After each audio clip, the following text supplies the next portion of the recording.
Driving games on the PlayStation are, to say the least, common. The vast array of races available to gamers range from the truly excellent, like Gran Turismo, to the truly awful, like San Francisco Rush.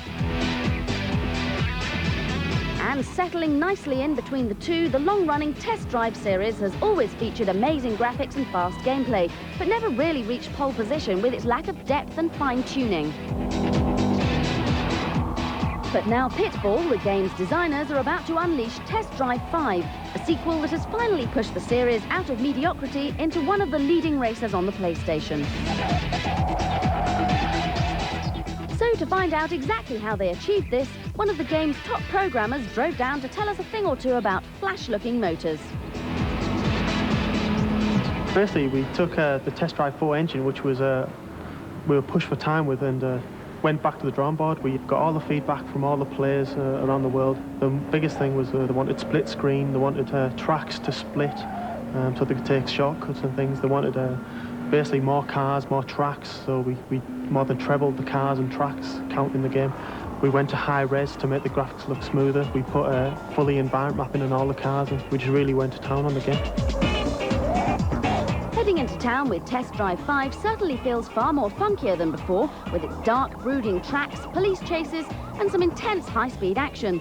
But whilst the action comes straight out of an arcade, the cars are more realistic than ever. Because all the cars are fully licensed from the actual manufacturers, we got all the information about the cars. We took every single gear ratio and put them into the game. There's hundreds of variables per car. Even the amount of body roll it has, the width of the tyres, how much grip that each individual tyre puts onto the car, all the torque values as you go through the gears. It's all really accurately modelled. Of course, no matter how realistic or good-looking the game is, comparisons are always going to be made with that king of the racers, Gran Turismo. We got an early copy of Gran Turismo as soon as it came out in Japan, and we were playing that a lot, and it really was a benchmark and an eye-opener for us, so we really tried to push it as far as we could. We took the replays from Gran Turismo, really tried to push them a bit further. Our graphics are a massive improvement on theirs for the scenery graphics in the cars.